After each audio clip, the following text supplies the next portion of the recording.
Tonight, checkpoints continue on the road to one Innu community in the hopes of fighting illegal drugs. That story and... This was a relatively new resource. So how did it get into the schools in the first place? The NDP is calling out the province after the Education Department ordered teachers to destroy thousands of books. Delivery apps like Skip the Dishes, Uber, and DoorDash are costing local restaurants. I consider them as a necessary evil. Support local business by visiting them. I'll have that story coming up. A bunch of trampolinists have come back to Newfoundland with a bounce in their step. I got a gold medal in synchro. We got to train with the national team athletes and the Olympian. You dream to be like them, so it's so fun to train with them and see what they do. I'll tell you more coming up next. This is CBC Here and Now.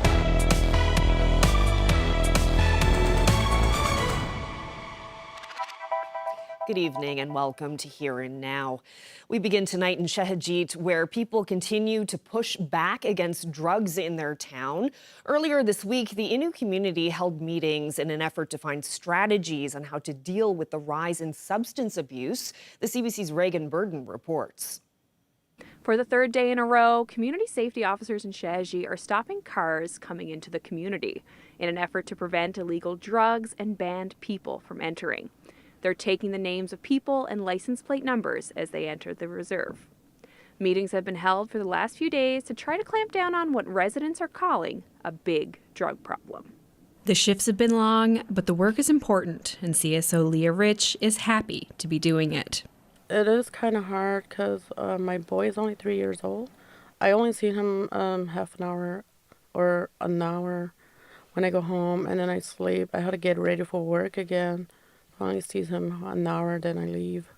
Earlier this week, CSOs, along with RCMP officers and community members, went to a number of houses where drugs are suspected of being sold and asked people banned from Shehajit to leave. In a press release earlier today, the RCMP in Happy Valley Goose Bay said officers arrested 2 in the community for drug trafficking. The man and woman were arrested last Friday after police responded to a tip from the public. The pair are charged with possession of cocaine and possession for the purpose of trafficking cocaine. What's people's response been like in the community to, having to come through the checkpoint? They're reacting good. Some people are asking what's going on, and so we just explain to them. Community safety officers have not been given an end date for these checkpoints. The next community meeting is set to take place on Tuesday at the Mary May Healing Center, with plans in the works to support folks who want to stop using drugs and support folks who want to stop selling drugs. Reagan Burden, CBC News, Shehajit. Well, a fire at a multi-story building in downtown St. John's kept firefighters busy early this morning. The St. John's Regional Fire Department responded to a call shortly before 1 a.m. after smoke was spotted coming from a vacant residence on Livingstone Street. According to the deputy chief, there was extensive damage to one unit, along with some water and smoke damage to some of the neighboring units. One person was inside the building at the time and was offered Red Cross assistance. The RNC is investigating the cause of the fire. Newfoundland and Labrador's Education Department has directed teachers to destroy thousands of textbooks that were only recently purchased. That's because they contain several inaccuracies about Canada's Indigenous peoples. Here Now's Mark Quinn reports. The books for grade 7 and 8 French immersion students aim to promote reconciliation, but they include a long list of inaccuracies about Indigenous people and their histories, such as incorrect statements that no Indigenous people pay taxes and all Indigenous people receive free post-secondary education. One part discusses the 2008 federal apology to residential school survivors, which didn't include Newfoundland and Labrador's Indigenous people. But the book doesn't mention the 2017 apology in Labrador that did include Newfoundland and Labrador. How did they get into the schools in the first place? How did they end up spending this amount of money on a resource only a year and a half later to decide, it has inaccurate information? Was there any vetting of it? Did anyone bother to check with the Indigenous communities here? At the back of the book, there's a list of consultants and reviewers that were used, but none of them are from Newfoundland and Labrador. That's like, I guess, a history book or a social studies book being written about Newfoundland by someone who lives in the prairies, who has no experience. We wouldn't tolerate that. The books, more than 8,500 of them, were pulled from schools after the Indigenous Education Advisory Committee identified problems with them. Din says that's good, but he says the book shouldn't have been purchased in the first place in 2023. When asked about it, the Education Department was upfront about the error and provided a list of the inaccuracies. But the minister was not available for an interview. Mark Quinn, CBC News, St. John's. Well, some St. John's restaurants are growing increasingly frustrated with mistakes made by delivery services at the expense of businesses. As the CBC's Abby Cole reports, restaurants are now pushing back. Skip the dishes, Uber, DoorDash. Local restaurants are fed up. Constant mistakes like wrong orders or cold food are costing them money. So 90% of the time, the dashers or the drivers come with no delivery bags. So especially in cold months, what happened, the food, the outside temperature is very low. So the food become cold, and so the customer, of course, what they're going to do is like, hey, they're going to report cold food. So what the delivery platforms do, take money from us. The customer said it's cold, so we have to pay for that expense. Matthew says part of the problem is that drivers aren't paid well. So they take on multiple apps and multiple orders, which leads to mix-ups. They give different order to the customer, and customer will report, they got different order, and what the delivery platforms do, restaurants pay for it. Delivery apps also take a high commission rate, anywhere from 20 to 30%. So to turn a profit, restaurant owners have to jack up prices. Customers are not happy. They're squeezing the restaurant owners. And to top it all off, they're also squeezing the poor delivery drivers. But despite their concerns, businesses say they can't stop using the apps. People use it. And if people use it, we are forced to use it as well. If we are not using these apps, we are leaving a big chunk of the sales out of it. But it is actively hurting the small businesses. So if you're wanting to support local, it would be in the best interest to order directly, cutting out the middleman. Everyone benefits that way. To try and limit mistakes and complaints, Black Cat Pizzeria uses its own delivery drivers. And SpiceX won't let a driver take food without an insulated bag. Abby Cole, CBC News, St. John's. Well, talk about U.S. tariffs and threats to Canadian sovereignty have been sparking plenty of reaction in this province, from shop local programs to brand boycotts. And as the CBC's Elizabeth Whitten learned, the tension has inspired two breweries to come up with some patriotic creations. Elbows Up. It's an ale, a lagered ale that we have. It's a brand new beer and done specifically to kind of reflect the times that we're in. At first we had looked at doing kind of anti-American beer, but as opposed to being anti, we decided that we really wanted to do something more positive. I wanted to do more patriotic beer. My wife had watched Saturday Night Live and saw Mike Myers do the Elbows Up thing. So right away she said, we're doing an Elbows Up beer. So we talked to our brewmaster. We decided that we were going to do a lagered ale because it's kind of the best of both worlds. The label itself, we want it to be very patriotic. So what's more patriotic than two hockey players? So we've got, we were inspired by the Four Nations Hockey Cup. And so our label depicts a Canadian player laying the elbows up on an American player. We believe in our sovereignty. Sovereignty is a very big belief in Canada. If you want to come after us and try to bring us into the corner, we're going to come back with our elbows up. So that's kind of where that came from. This is our Canadian Pale Ale. As you can see, it has this gorgeous artwork done by Perfect Day here in St. John's, Newfoundland. The inspiration that we kind of gave to them when we were asking about this label was Group of Seven portrait, Group of Seven landscape, which I think they did a beautiful job capturing. And this beer uses Canadian grain and hops, all grown in Quebec, and is just a delicious, easy drinking pale ale. At this moment, why is it so important to have this all Canadian made beer? I think right now everyone is feeling scared and frustrated and also just annoyed at what's going on across the border. And everybody just wants to celebrate something nice. And beer is nice. And so we all just want to drink a beer and celebrate our farmers, enjoy our Canadian grains, our Canadian hops, and also our Canadian manufacturers. So we wanted to create a beer that could resonate with all of that. And so we made On Guard. And it's just, yeah, it's a nice little beer and you can drink it and just enjoy our country. When talk of the 51st state and annexing Canada became more and more prevalent, that's when we kind of looked at these opportunities and said, we should really celebrate what we have here in Canada and make a product that could resonate with folks, that could make you excited about Canadian farmers, Canadian grain, Canadian hops. And that's what we were trying to capture with this beer. Well, for some young gymnasts from this province, it's been a successful month. They just returned from a national competition in Kamloops, BC, bringing home some hardware. The CBC's Jenna Head visited them during training to learn more about their experience and the sport.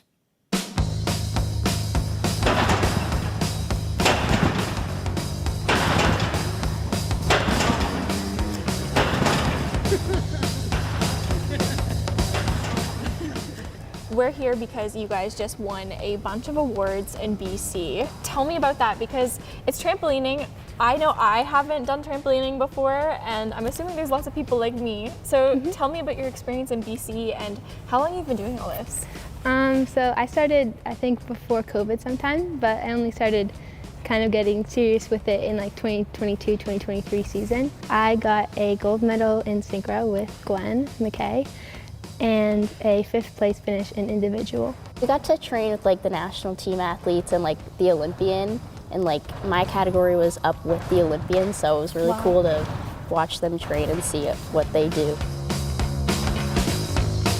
It's amazing because you get to see the people who are the higher level, obviously, and like you dream to be like them, so it's so fun to like train with them and see what they do, and you know, it's great. I guess for you guys, would that be like a fangirl moment when you see yes, like definitely. What would you tell someone who hasn't done trampolining before but maybe they're interested? Just give it a try. I mean, it's scary at first, but once you get the hang of it, it's not that scary at all. I guess safety is a big thing when you're trying to land like that. Yeah, learning how to motorcycle, which we might teach you later. Oh God, okay. I have to try. You gotta try? Apparently.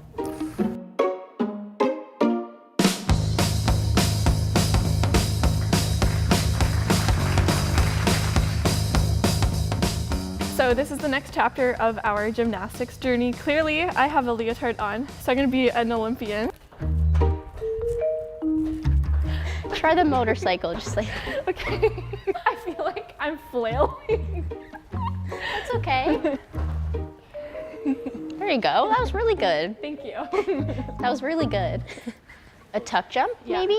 So you bring both of your knees up to your stomach. That. Okay. All right.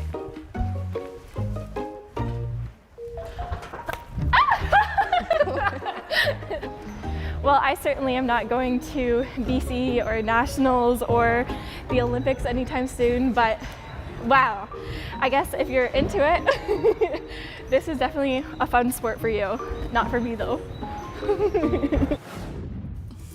Well, we had a little bit of everything. Well, a lot in some cases. Lots of snow for the west coast today. Area of low pressure moving in. That northerly flow will continue as we head through the overnight tonight, bringing some of that colder air in, certainly up across parts of Labrador. But temperatures this afternoon topped out at 10 degrees in St. John's. That happened late in the day, but we are going to see the snow eventually end. It'll be a little bit unsettled tomorrow, and we've got a cool weekend. I'll get into the details a little later.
Hi, it's Arlette Lazarenko with The Signal. There's a lot of talk about the federal election, but what are you not hearing? What are some issues that matter to you that you want us to cover as we head to the polls? You can email us at thesignal@cbc.ca.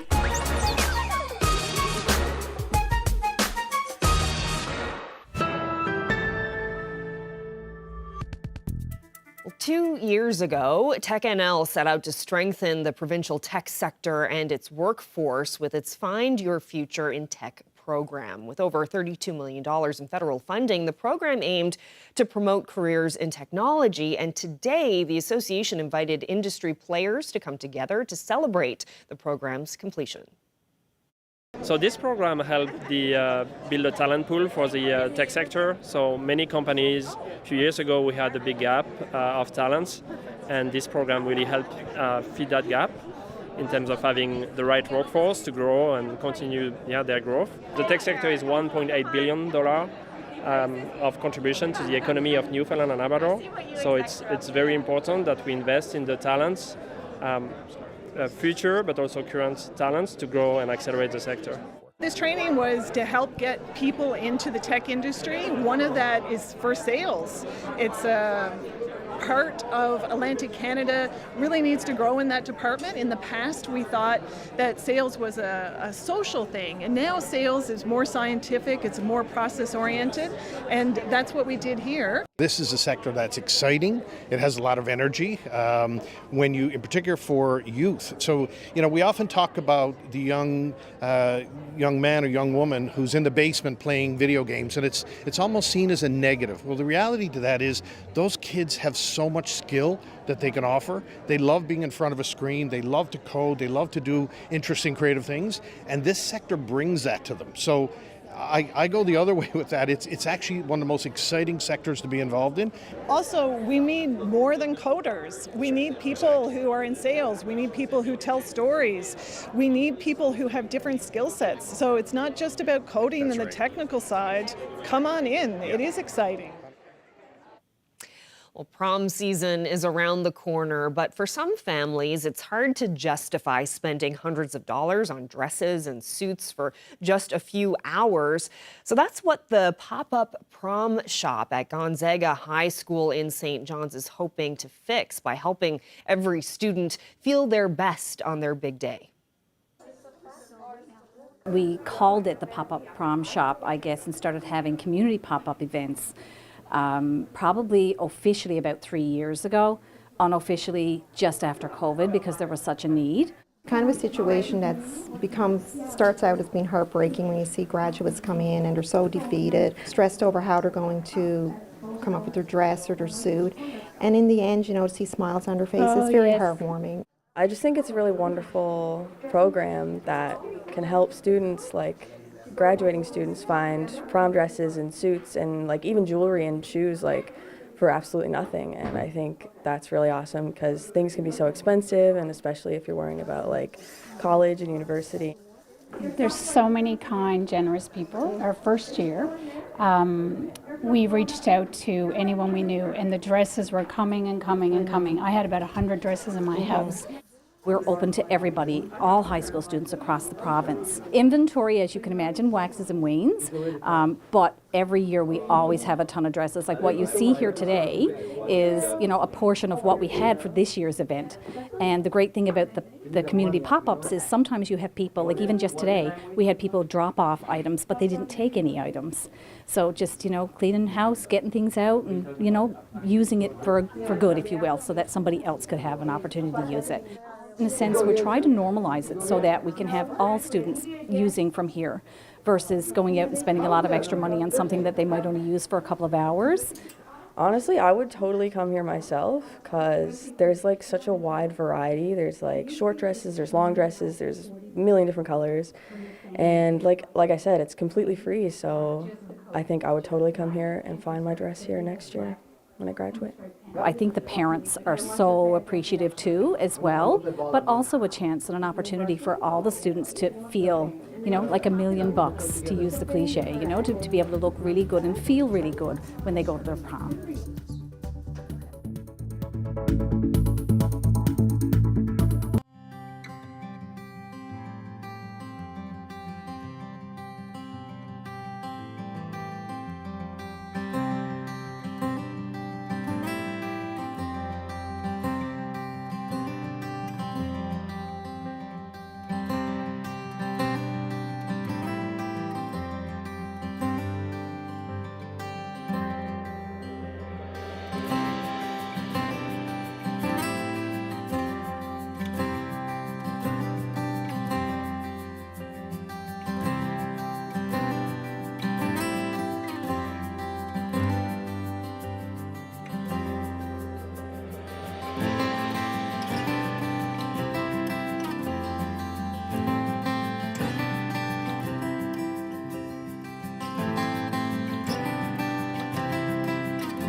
Time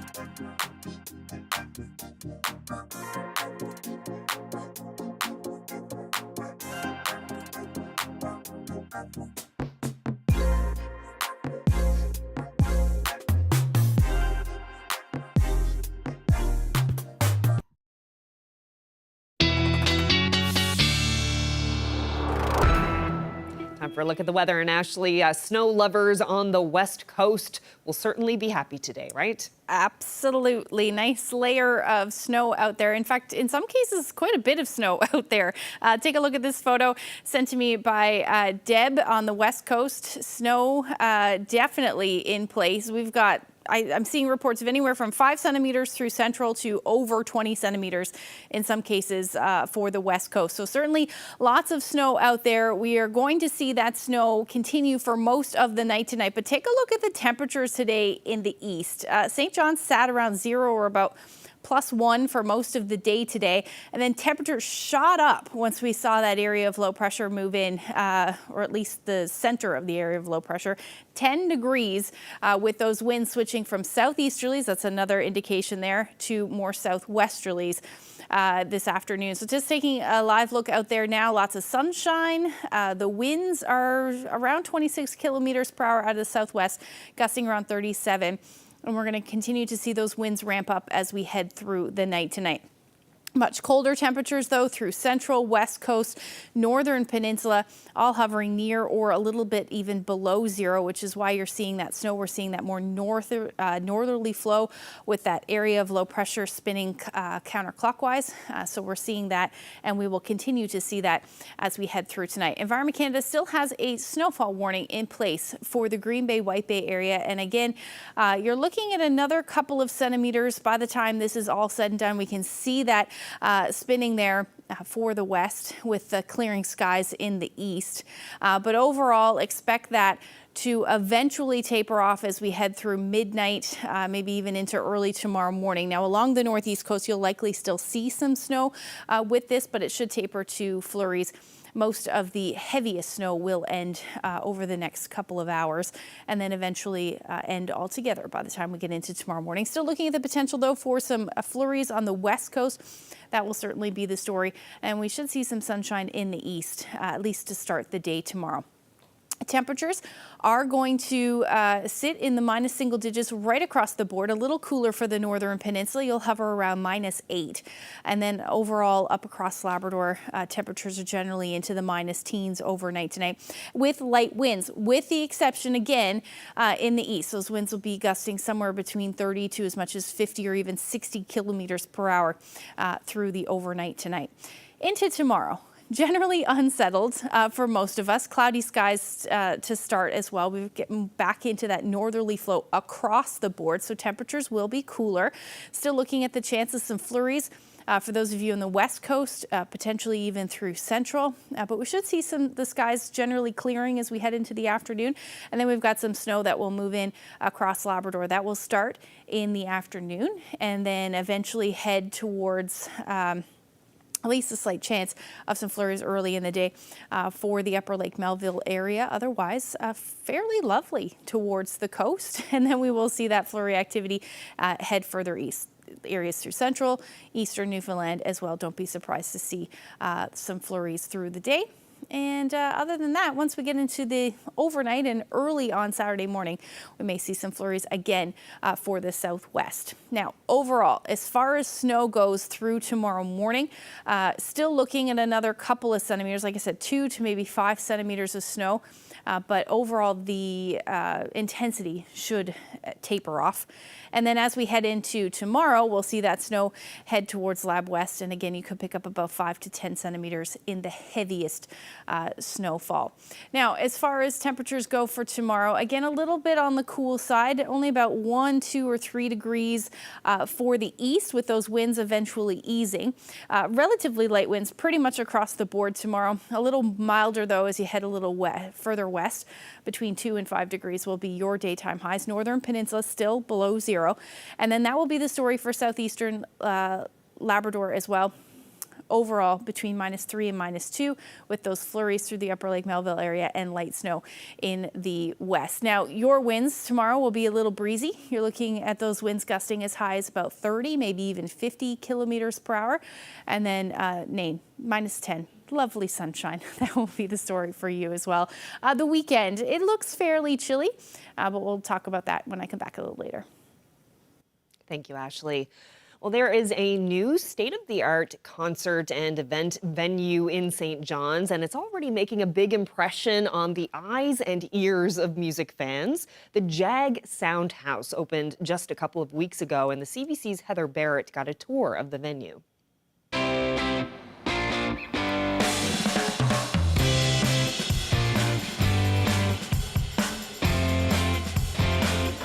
Sean, what do you do here at the Jag Sound House? Oh, what don't I do here at the Jag Sound House? I book the entertainment, I take care of everything technical in the building, responsible for all the sound and lighting stuff you see.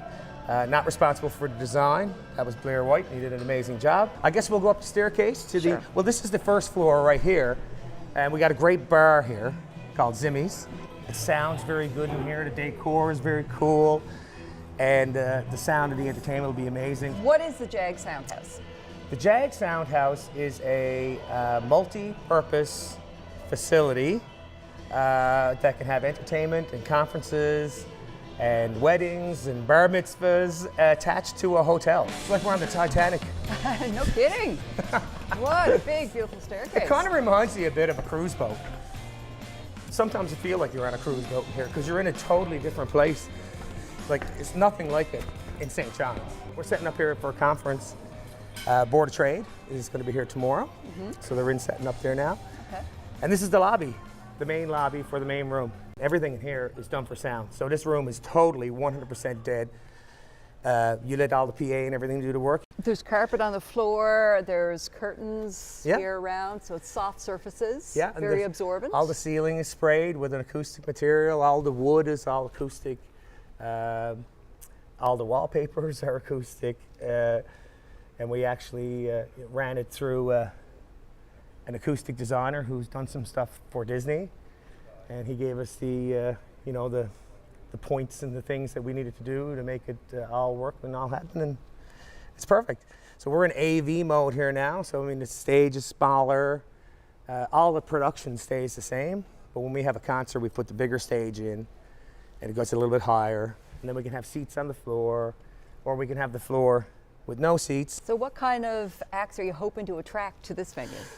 Well, what we're hoping to attract is the bands that stop in Halifax because they don't have the right venue to play. So, and that happens a lot. So especially with Canadian acts. And I mean, that's how we got Collective Soul this time as well. So they were playing in Halifax. So if a facility like us, who has all the production built in, that have enough seats, that take care of their own tickets and everything, it makes it more attractive for the bands because they normally stop in Halifax because it's very costly to get here and to do your own show. So if you're on a tour, most times tours don't come to St. John's. Before we started the interview, you were talking about convention business too and other types of business. Like what other sorts of business are you hoping to attract here? All of it. I mean, 100%. I mean, the building is beautiful. The building has everything, but it needs people in order to, you know, make this successful. We have to be busy, and we have to have things every day.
Well, it's called American Idol, but one St. John's man is looking to make his mark on the iconic talent show.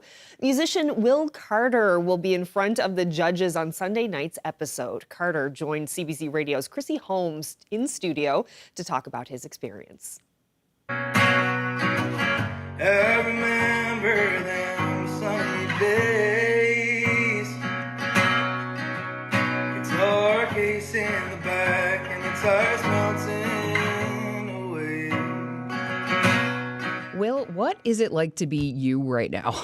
It's a bit crazy. Not much has changed with day-to-day life, except for just being a little bit more busy, and I have a lot of support behind me, which I really like. It's pretty incredible you coming into the show. So let's just go through the checklist. You're the first Newfoundlander and Labradorian to be on American Idol. Yeah, that's right. How did this happen?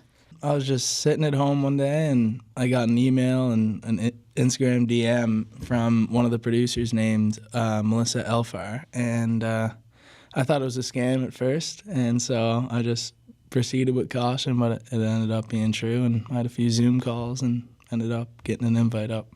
So how did this producer find you? I mean, how did it all happen? It was mostly through like my TikTok and Instagram videos I've been posting since I was in high school, really, and on and off. And I'm glad my hobby turned into something bigger. Tell us a little bit about your background. I mean, as we're getting to know you ahead of this weekend, I mean, what have you been up to? What's a day in your life like? Day in my life, it's been changing a lot, but for the past few years, I've just been coaching hockey and playing music on the weekends, and yeah, it's just been revolved around stuff that I've loved to do growing up. How long have you been playing music? I've been playing music for a long time. I'd say I picked up the guitar for the first time when I was 10 years old, and on and off since. Tell us a little bit about your style, like what you like playing, what you like writing, what you're into these days. I'd say I'm more like country, folk type of deal. When I write, I don't even know what genre I am. I just write a song and see what it kind of fits into, but I'd say more folk or country. So when you finally realized that this email from one of the producers of American Idol wasn't fake, what happened after that? I mean, how did you settle into this idea and move forward?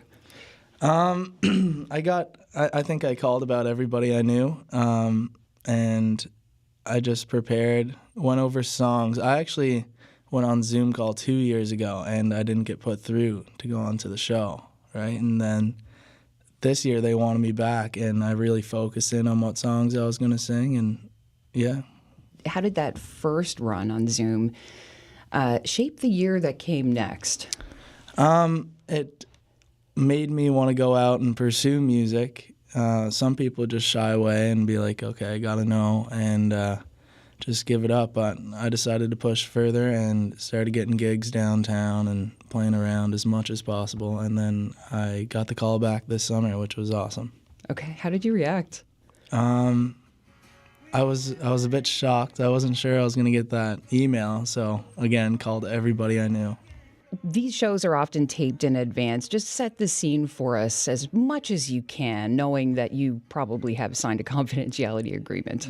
Well, first off, I just a lot of meetings and stuff, and finally got up to New York, and it was a very busy week, but it was a very good week. We go into the room and just record some B-roll and stuff like that, which was awesome, and then you really don't know when you're going. They kind of just pull you into the room, and you're never ready, which is it's a bit exciting, and it definitely keeps you on your feet. What was that process like? I mean, getting inside that American Idol machine. It was nerve-wracking. I wasn't fully confident in myself going in that room, but who would be, You're going in front of 3 celebrity judges who are heavy hitters in the industry, and I've heard thousands of people saying, what is going to make you stand out, And I'm glad I got that opportunity.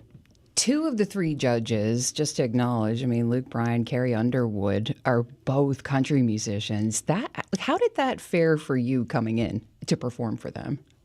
I mean, they're people that I listen to day to day, you know, so and to sing in front of those kinds of people is you look up to them, and you know, you never know if you're gonna meet those kinds of people.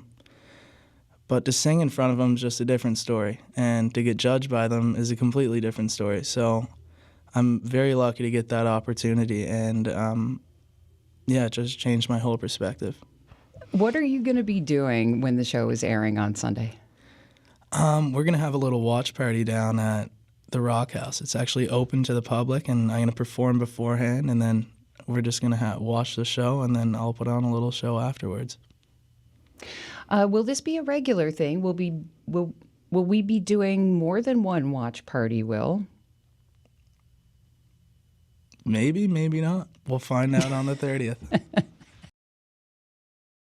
Oh, what a wonderful opportunity. We'll all be rooting for you. Well, good luck with it.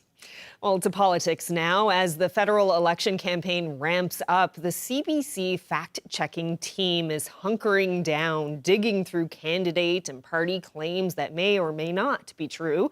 David Michael Lamb explains how it works.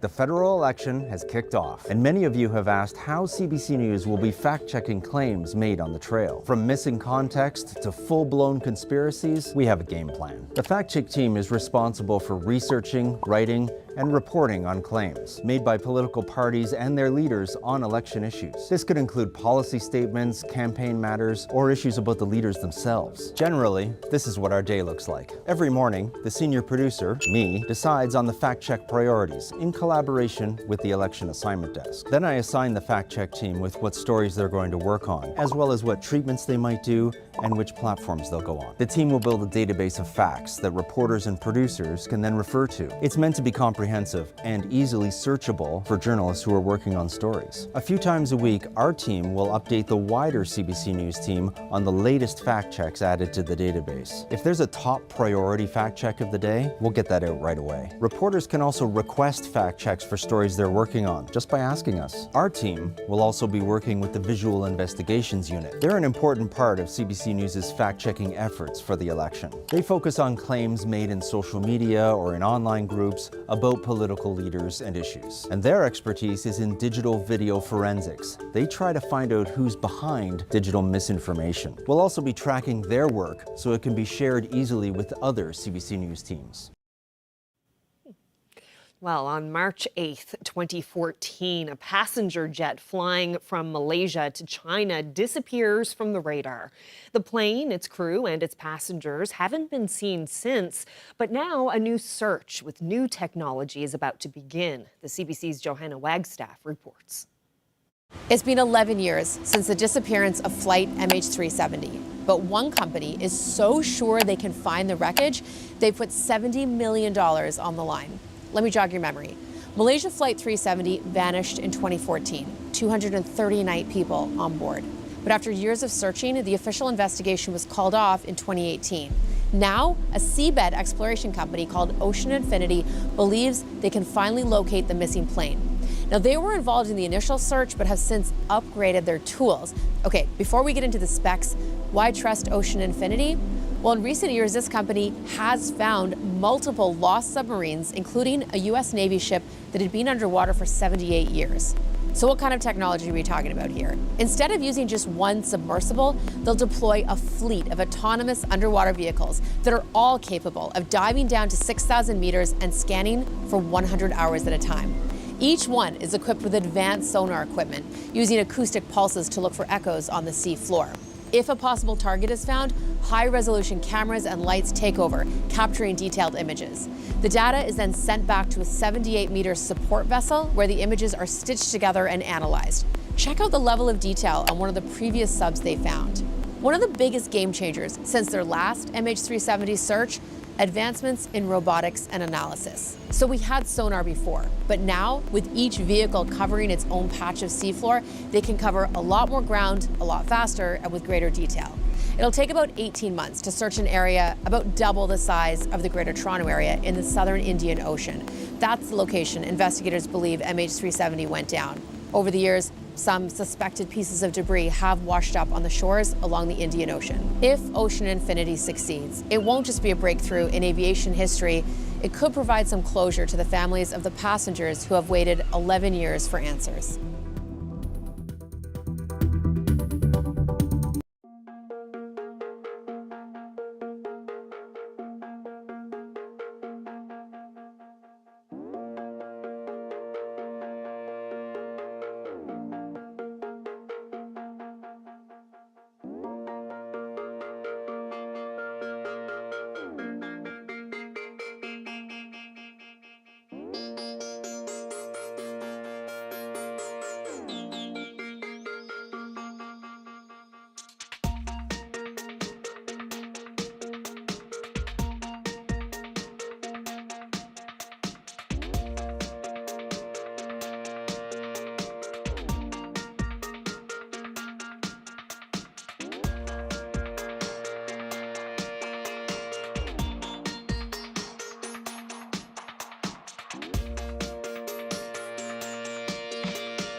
The discovery of a single mussel in the Maritimes has triggered a meeting of scientists from across the country. They're looking at how the invasive species could impact waterways and how its spread can be slowed down. The CBC's Shane Fowler reports. In December of 2024, researchers found something that they'd been bracing for. Stuck to the underside of these floating docks, they found one single zebra mussel. Just the size of a fingernail, that mollusk could be the harbinger of what's to come. But where did it come from and why has it alarmed scientists? For that, we have to travel upriver about 300 kilometers to Lake Temiscouata. Back in 2022, the first invasive zebra mussel populations were found here, likely as hitchhikers from the bottom of a recreational boat. But they're just tiny mussels, What's the big deal? According to Quebec's Ministry of Environment, in 2022, there were less than 150 of them found in a square meter. The next year, 2023, the population was measured at 2,500 in that same area. In 2024, colonies had grown to more than 30,000 mussels per square meter. Exponential growth from a highly invasive species. If they've taken hold in significant numbers, they're almost impossible to eradicate. Then you're in this mode of trying to control them. You cannot eradicate once they're in the system. In 2023, the first mature zebra mussels were found in New Brunswick, flowing down the Madawaska River and colonizing the headwaters of Edmundston's hydroelectric dam. From there, their larvae or veligers have been carried downstream by the millions. So basically, there's a certain amount of larvae that is coming from Lake Témiscouata, and in 2023, there was 300 million individuals exiting the Madawaska River to go into the St. John's River every day. Last summer, the New Brunswick Invasive Species Council found zebra mussel DNA in water samples taken from the St. John River. And now the discovery of a single adult. Studies elsewhere in Canada have estimated the annual cost of dealing with zebra mussels once they're introduced into a province is in the millions of dollars. This study was looking at potential impacts to hydropower, agriculture irrigation, municipal water supplies, recreational boating, tourism, and property values. And the updated estimate ranges from between $64 to $129 million annually if they were to be introduced into BC. Researchers don't know how quickly zebra mussels will spread. Variables like water flow rates, calcium content, and surface areas are all factors. All they can do is work to prevent them from hitchhiking on boats from one watershed to another. The St. John River, yes, things are going to spread through naturally. I say things, I mean zebra mussel are going to spread naturally, but the thing that's not naturally going to happen is it getting into the Miramichi River, the Restigouche River, other systems that are not directly connected to the St. John Woolastook River. So that's going to happen by the help of humans or by the help of things moving in between systems.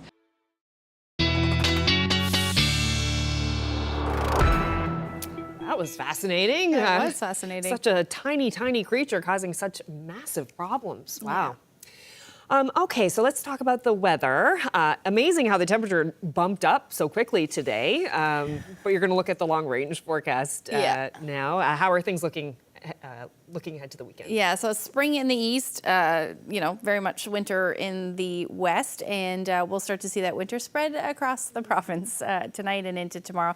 Let's take a look at what's going to happen, though, as we head into Saturday. So we're going to continue to see the cooler air with the potential for a few flurries here and there as well. The best chance by Saturday morning will be for the west coast, southwest coast, really, and then for Labrador as well. You may see a few flurries in the mix, and then as we head into the afternoon on Saturday, scattered flurries certainly possible through central, parts of eastern Newfoundland as well. But overall, nothing significant, just unsettled weather.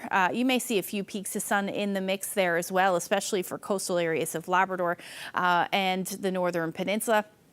But overall, we are looking at temperatures hovering around the 0 degree mark or a little bit above or even below for the northern peninsula. Labrador as well, you'll be hanging around 0 for Happy Valley, Goose Bay, minus single digits for the southeast, and then between -7 and -8 for the rest of Labrador. Now, as we head into Sunday, things will start to clear out for Lab West. We're still looking at the potential for some flurries for the Upper Lake Melville area towards the coast, and then most of the island as well. By the time we get into the afternoon, and evening, it does look like eastern Newfoundland and maybe along the northeast coast may see some clearing, which it could turn into an absolutely beautiful afternoon and evening, but we will see those flurries move back in towards the evening and overnight, especially along the northeast coast. Overall, daytime highs, again, somewhere around 0 or a couple of degrees above.